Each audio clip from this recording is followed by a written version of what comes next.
தமிழகத்துல அடுத்து யார் ஆட்சி அமைக்க போறா அப்படிங்கிற விஷயங்களும், தமிழகத்துடைய அடுத்த 5 ஆண்டு கால தலையெழுத்தை யார் தீர்மானிக்க போறா அப்படிங்கிற விஷயங்களும் தான் இப்போ ஒட்டுமொத்த எல்லா தமிழக மக்களையும் எல்லா அரசியல் கட்சிகளையும் மிகப்பெரிய அளவுல டென்ஷன் ஆக்கி வச்சிருக்கு. மே 4ஆம் தேதி என்ன நடக்க போகுது அப்படிங்கிற மாதிரி எல்லாருமே பரபரப்பா இருந்துட்டு இருக்கிற நிலையில 100% இவரு தான் ஆட்சியை பிடிக்க போறாரு அப்படிங்கிற மாதிரி பிரபலமான ஜோதிடர் செல்வி அவர்கள் சில ஆதாரங்களோட அவர் சொல்லியிருக்கிற விஷயங்கள் தான் எல்லாரும் மத்தியிலையும் பேசும் பொருளாகி இருக்கிறது மட்டும் இல்லாம மிகப்பெரிய அளவுல பூதாகரமா வெடிச்சிருக்கு. தமிழகத்துடைய அரசியல் களமானது மிகப்பெரிய மாற்றத்துடைய விளிம்புல நின்றுட்டு இருக்கு. அரசியல் கணிப்புகளுக்கு இணையா இப்போ ஜோதிட கணிப்புகளும் இப்போ எல்லாரும் மத்தியிலையும் பேசப்பட்டு வந்துட்டு இருக்கு. என்னதான் அரசியல் கணிப்பு தவறா இருந்தாலும் ஜோதிட உலகம் விஜய் அவர்களுக்கு சாதகமா இருக்கிறதா பிரபலமான ஜோதிடர் செல்வி அவர்கள் இப்போ 100% ஆதாரத்தோட சில முக்கியமான விஷயத்தை தெரிவிச்சிருக்காரு. பிரபல ஜோதிடர் செல்வி அவர்கள் விஜய் அவர்களுடைய ஜாதகத்துல ராஜயோகமும் சக்கரவர்த்தி யோகமும் அவருக்கு மிக வலிமையாக இருக்கிறதாகவும் 52 வயதை நெருங்குற விஜய் அவர்களுக்கு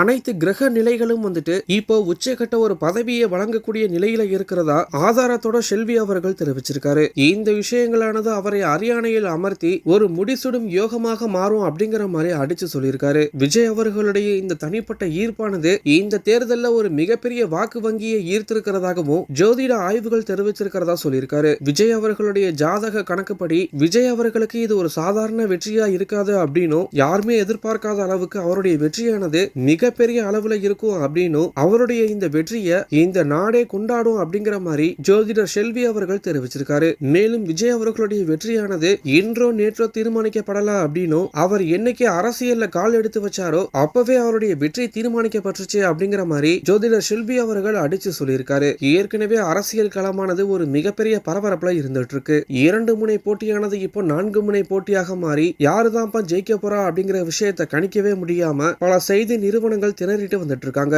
இதுல நேற்றைய முன்தினம் வெளியான தேர்தலுக்கு பிந்தைய கருத்து கணிப்புல ஒரே ஒரு செய்தி நிறுவனத்தை தவிர மற்ற எல்லா செய்தி நிறுவனங்களும் திமுக தான் ஆட்சியை பிடிக்கும் அப்படிங்கிற மாதிரி சொல்லியிருந்தாங்க. ஆனா ஜோதிட கணிப்புல எல்லா வழிகளுமே விஜய் அவர்களுக்கு சாதகமா இருக்கிறதாகவும், மே 4ஆம் தேதியும் எல்லா வெற்றிகளும் விஜய் அவர்களுக்கு சாதகமா இருப்பதாகவும், தமிழகத்துடைய அடுத்த முதல்வர் விஜய் அவர்கள் தான் அப்படிங்கிற மாதிரி பிரபல ஜோதிடர் அவர்கள் அடிச்சு சொல்லியிருக்காரு. மே 4ஆம் தேதி தமிழகத்துடைய அடுத்த முதல்வர் யார் அப்படிங்கிற விஷயங்கள் கண்டிப்பா உறுதியாகிரும். அதுல இந்த ஜோதிட கணிப்புகள் பலிக்குமா அப்படிங்கிற விஷயங்களும், அல்லது அரசியல் களம் வழக்கமான பாதையில் பயணிக்குமா அப்படிங்கிற விஷயங்களும் இப்போ மில்லியன் டாலர் கேள்வியா இருந்துட்டு இருக்கு. எது எப்படினாலும் விஜய் அவர்களுடைய அரசியல் வருகையானது தமிழகத்துடைய ஜனநாயக வரலாற்றுல ஒரு கேம் சேஞ்சராக மாறி இருக்கிறத கண்டிப்பா யாருமே மறுக்க முடியாது. அடுத்த முதல்வர் யாரா இருக்கும் அப்படிங்கிற உங்களுடைய கணிப்பு என்ன அப்படிங்கறத கீழே இருக்கிற கமெண்ட் பாக்ஸ்ல போஸ்ட் பண்ணுங்க. மேலும் இது போன்ற முக்கிய செய்திகளை தெரிஞ்சுக்க நம்மளுடைய சேனலை சப்ஸ்கிரைப் பண்ணுங்க.